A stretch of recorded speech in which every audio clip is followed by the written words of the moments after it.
You know, everybody complains about it, but everybody starts their day off the same way. They hop in the car and it's game on. Yes, dear, I'll talk to you later. You know the drill. It's cell phone this, cell phone that. Honey, can you stop and get some pop? So between your work, your boss, and that jerk on the freeway, your days become a stopwatch of nightmares. Even something fun, like your kid's soccer game. It's just not as fun as it should be because there's not enough time to unwind. But if you'd like to get away from that life, just for one weekend, do we have a great show for you. On this edition of Your Next Wild Weekend, it's all aboard the Algoma Central Railroad, where once you step on, you're forced to slow down. Our top speed on the tour train will probably be 35 miles an hour. And there's not too many times when people are going someplace where they go at a speed of 35 miles an hour. And the travel down the rails leads us 300 miles straight north into northern Ontario, where cell phones, fax machines, and the fast pace of society have absolutely no bearing. They feel like they've stepped away from the rest of the world for a while, and they're just completely disconnected while they're here. There's no television to remind them that they're actually on the same planet as their work or all their problems at home or anything like that. And if you're wondering what there is to do at the end of an 8-hour rail ride, well, how about hunting for moose with a camera and a boat? Moose are a terrific animal to watch. They're really unique how they can shake and do all kinds of stuff. They're fun animals. So sit back and get ready to relax as these rails take us to another place in time on Your Next Wild Weekend. They call it a romance of the rails, and it's easy to understand why. For most, train travel represents a more simple, more elegant life, a time of progress and a time of travel. You'd be hard-pressed in today's society to find a passenger train, but we found one. Many know it as the Agawa Canyon tour train. It's an experience that many have tried, but few will forget.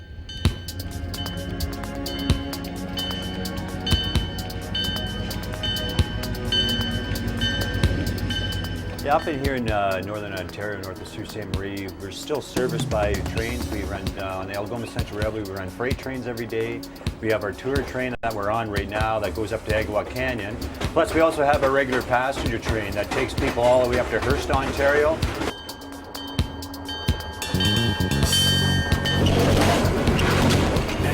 It is a slower form of travel. There's a mystique to it, and people flash back to a time that, you know, in most people's memories was a simpler time. It brings us back to our childhood where my father, he worked on the ONR down to North Bay and on the night train, and we used to have many trips on the train to Toronto, spend the day and come back the next day. But no, I love the train. Definitely there's a romance to riding the rails. People who have never taken a train trip, a lot of people today on the train to Agawa Canyon, this is their first train ride. And even though they've never traveled before, there's some inherent quality, I think, in human beings that find a sense of romance when they actually do get on the train. It could be the clickety-clack of the rails, the rocking back and forth. It's a way of traveling in a very busy time that you have no choice but to slow down. You can look out and see things. People are racing around so much nowadays that this is an ideal way to kick back, allow yourself to decompress a little bit. You've got incredible nature all around you north of Sault Ste. Marie that our tour train or passenger train goes through.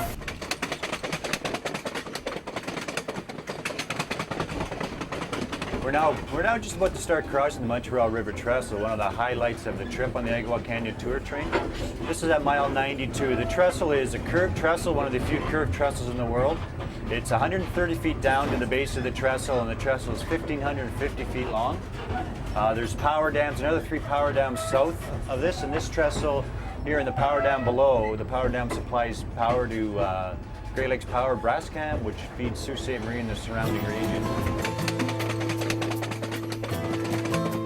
We also operate a regular passenger service. That's the one that operates like a bus. You'll travel up the line. If you want to get off at mile 25, mile 62, we'll stop right there. Mainly end of May, early June when the water's high. People come and they'll actually get off here at Agawa Canyon off a regular passenger train. We'll transport their kayaks or canoes in our baggage cars, put in the river, and then they'll kayak the Agawa River down to the Lake Superior. They'll also do the Batchewana River, which is just south of here, and they'll go up north of here to Sand Lake, and then they'll do the Sand Lake trip, which takes them through the park, and then they'll be picked up at the highway.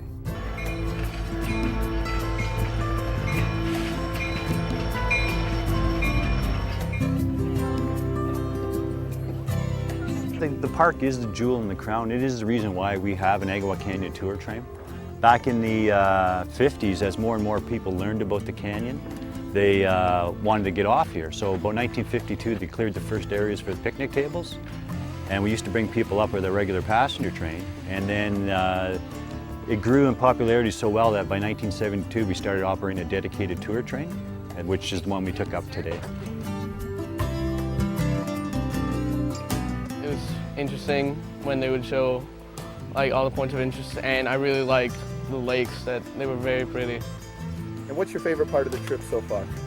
I think the stairs, walking the stairs up to the lookout is good for my legs. They might need to add more stairs though, eh? I think so, yeah.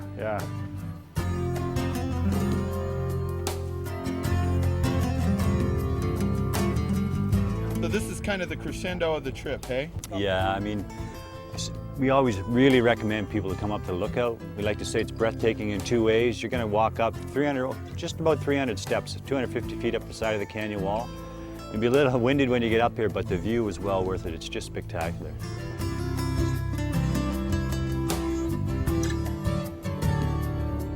When we come back, we'll jump back on the Algoma Central Railroad and continue north, way north, to a place so wild and exotic you can see animals like these, and all you need is a boat and some patience.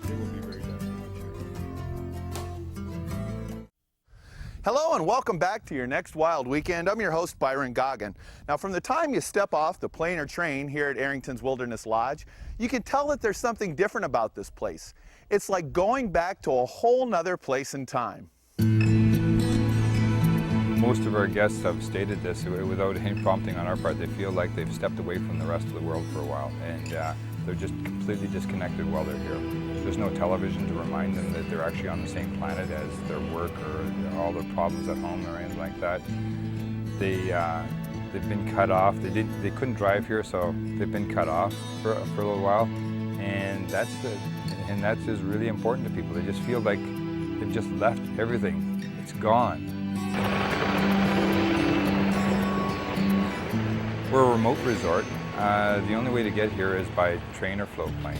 You almost feel when you step onto one of those, you're cutting yourself off from civilization for a while. It's an effect that a lot of people need to a bit of escapism from their normal lives. When you're flying over, you realize you see a few logging roads, but that's it. And although the railway comes in, which is handy, yeah, you're pretty isolated here. That's why we came, actually, to get away from the concrete jungle that we live in. I would say that being able to bring your family here allows you to be able to connect with them in a way that maybe at home it would be difficult to do, because there's so much other stimulus it's going on that is affecting different members of the family. But when you end up coming up to the resort, the only thing you have to worry about is getting up in the morning, coming over to the lodge for breakfast, and then going out on the lake and spending time with your family. Everybody's provided with boats and motors that are on longer stays. We have the canoes and kayaks for people to use. We have nature trails. We have everything here that people need for a vacation. So they really don't have to think about a whole lot. That's our job, just to do the thinking while they're here. You're in nature, you're very well connected with nature, but you're not part of nature. You're very comfortable at the resort. We have very good amenities, but you can really get a sense of what nature's really like. You can observe it very closely and be comfortable in it at the same time.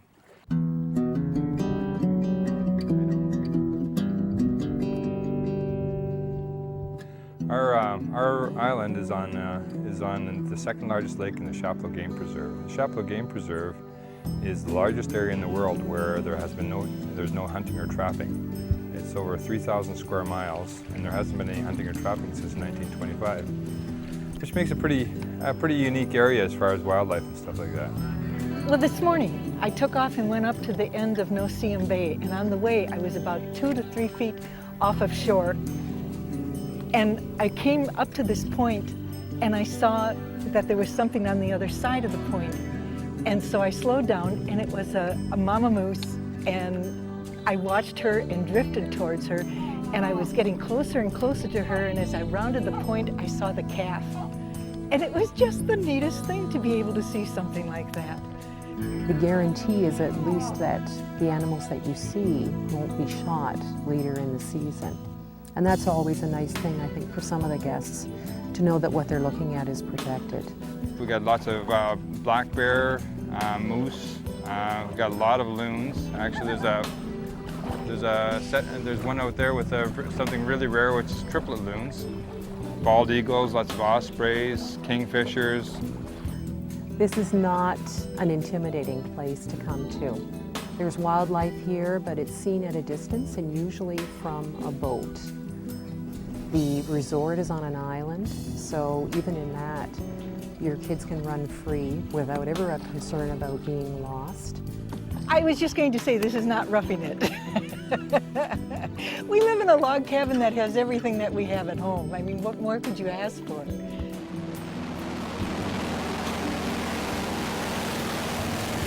Don't fly away, because next we'll take a look at a picnic basket fit for these gentlemen. Also, later in the show, we'll hit the unbeaten path and get a closer look at how our nation's symbol of freedom lives in the wild. Didn't get enough of the story you were interested in today? Check out the wildweekendtv.com website. There are links to every story that we cover on this program. So if you're dying for more information, you can find it on wildweekendtv.com. Welcome back to your next Wild Weekend. I'm your host, Byron Goggin. Now, one of the activities here at Arrington's Wilderness Lodge that the guests find to be most exciting is the feeding of the bears. Feeding the bears is not an event designed for the viewing benefit of the guests. Rather, it's an activity that's necessary to the assurance of the safety of the guests, as well as the well-being of the bear itself. Trying to keep the big bear between me and the little bears. Then the big bear does most of my work for me. We collect all the food waste from the resort on a daily basis, and we take it about 3 miles across the lake to a point where it's fairly difficult for the bears to get back to the resort.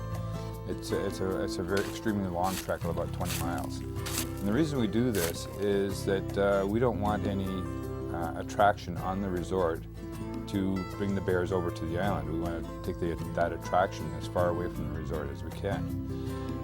In doing this, however, what we've discovered is we now have an attraction and an educational tool in that we have the bears concentrated in one area. People can observe the bears. That gets them interested in learning about the bears, and we've been able to use that to educate people on what bears are really like. I like teaching people about wildlife and what nature is really about. Too many people get their information about nature on the Disney Channel, and I like Disney. My kids like Disney, but these are just stories. They're not real. In real life, black bears are very antisocial, carnivorous animal that will eat anything it can actually get as far as food. They don't tolerate each other very well. They play really well together when they're cubs for the first year. After the first year, they are very, very antisocial, and absolutely nothing interferes with them getting food. And everything is food to a bear, including other bears. There's two animals actually that overpopulate and are really take advantage of our human activity, and that's black bear and deer. And with deer, what it is they're eating habitat, a lot of bird habitat and stuff like that. With black bears, they eat everything. Anything that's a denning animal, they go in. Even wolves, actually, they'll walk right into a wolf den and take the pups. And the wolves, they won't tackle an animal as big as a bear because they don't want to get hurt. They're very intelligent animals, so they don't have much choice. Black bears in the spring, we've had our guests, just watching while they're tearing apart a beaver lodge and getting the young kits. The real problem is just there are way too many of them. You can take a look at this one. For this time of year, he should be a lot fatter than that. He's not going to make it.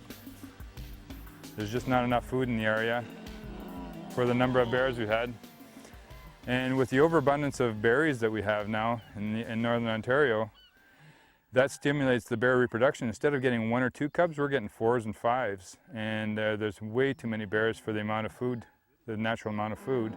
About half of the juveniles from last year are just going to die this fall and winter.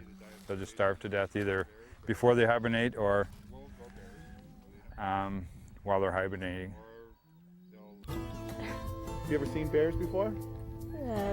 No. Now you're a little bit worried about that bear behind you? You won't turn around. Yeah. If you do ever have an encounter with a black bear, first of all, you have to remember that the black bears are after food, and if you give them food, then they're going to be a problem. Second thing is stand your ground. Make yourself look as big as possible. Don't charge them unless you, like I know bears really well, but I don't charge them. Just stand your ground, and they'll think that you're not afraid of them, and that way they feel intimidated. If they do charge at you, stand your ground because they'll brush right past you. Up next, a rack that looks much better in person than it does hanging on the wall. Also, in search of eagles. But I guess at Errington's, you don't need to search for very long. Welcome back to your next wild weekend. Now, when most people think about hunting moose, they think about maybe a big gun and traipsing through the deep bush to find one. But here at Errington's, it's much simpler. All you need is a boat. On some days, it's very tough to find moose up here, especially on the windy days. You got to get them in the bays and stuff like that, where the wind's blowing the opposite way. So you can go down, come back into them as the wind's blowing down. We can get good shots.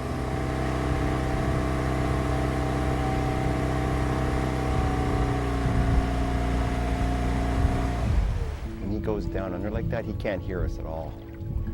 So if you have a motor running, that's a good time to gun it and then just sort of back it off. Why is it that they allow you to do that? They're not scared. I don't know, I think they're feeding and they're comfortable with you around as long as you're not yelling and screaming like crazy or the engines aren't going full bore at that point. They'll let you get fairly close to them as long as you don't feel that you're entering their space. Once you start to enter their space, they're not going to let you stay there too long. How close do you want to be to him, buddy? Because we're going to put you right on top of his rack when he comes up. They hear really well. And they see crappily, so they can't see you until you're almost on top of them, and they can smell you. So if you can get close without them happening, then you can get good shots and nice and close. Funny thing is, you never see moose together. I mean, generally you see a cow and the calf, or a bull by himself. Really rarely you'll see a bull and a cow together, but they're a solitary animal, so they generally don't hang out together at all. How big of a problem is it with the bear and the moose? Well, it's a big problem right now with all the logging going on. They're killing all the calves. Before you used to be able to see twins all the time. Now you're lucky if you see a calf. Now this year I've only seen cow and calf in two different areas. So that's like 2 calves that I know of that are in their area. This area, where other years there's been tons.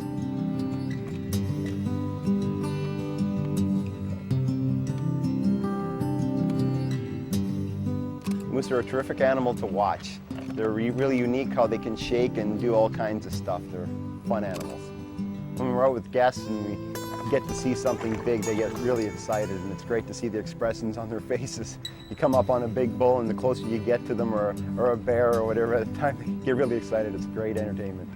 Yeah, you watch right now. They're going to disappear into the woods, and for such a large animal, if you've always seen, he's going to go in there, and he's going to disappear in a heartbeat, and he's going to be standing in there just off the edge, and you're not even going to know. Look at him. See his rack. He's going to go in behind that tree. Gone. All you can see is his butt. There he is. He's 2 feet away, and you can't even see him anymore. Coming up on your next wild weekend, it's bird watching. But who's watching who when Tweety's wings are as big as you? Welcome back to your next wild weekend. I'm your host, Byron Goggin. Seeing an eagle is a special event that few people will experience in their lifetime. Eagles are far and few between and usually found in remote, unpopulated locations. Abby Errington has been watching and studying eagles for the better part of his life and estimates that there's more than 24 pairs of eagles inhabiting Lake Wabaton-Gushee. For the most part, when we're looking at eagles, we're watching them on their roosts or hunting out in the lake and stuff like that. For For the little more adventurous people, if they want to go into one of the nests, you can walk in. It's a rough walk. You have to really get oriented before you get in, so you can make your way back out to the same spot again. But it is possible to go in there and see if you can find some eagle feathers and maybe study them a little closer.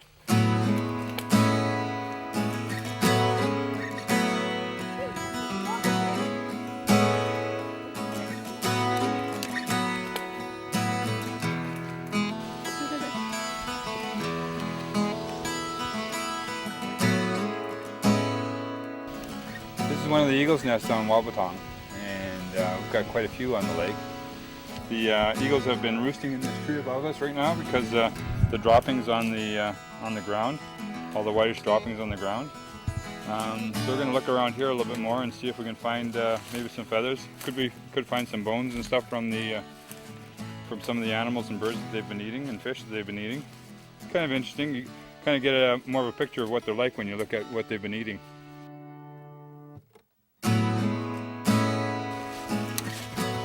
Oh my God, I found one!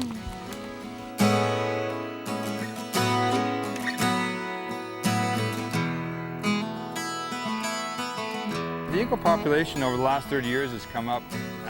Unfortunately, they used to with the forestry operations in the area, they used to spray a lot of DDT and other chemicals up in the forest, and that devastated a lot of populations of birds of prey, including the eagles. The eagles, we only had one pair of eagles the first 10 years we were up here.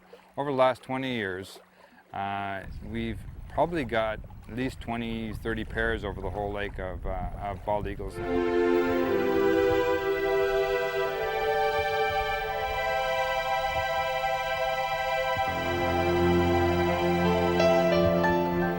So when you bring your family to Arrington's Wilderness Lodge, with the help of Abby Errington and his guides, you're guaranteed to see, find, and learn more about eagles in their natural habitat. We do a lot of education about wildlife and nature, and also our impact on it and our responsibilities in regard to that. Thank you for joining us on this edition of Your Next Wild Weekend.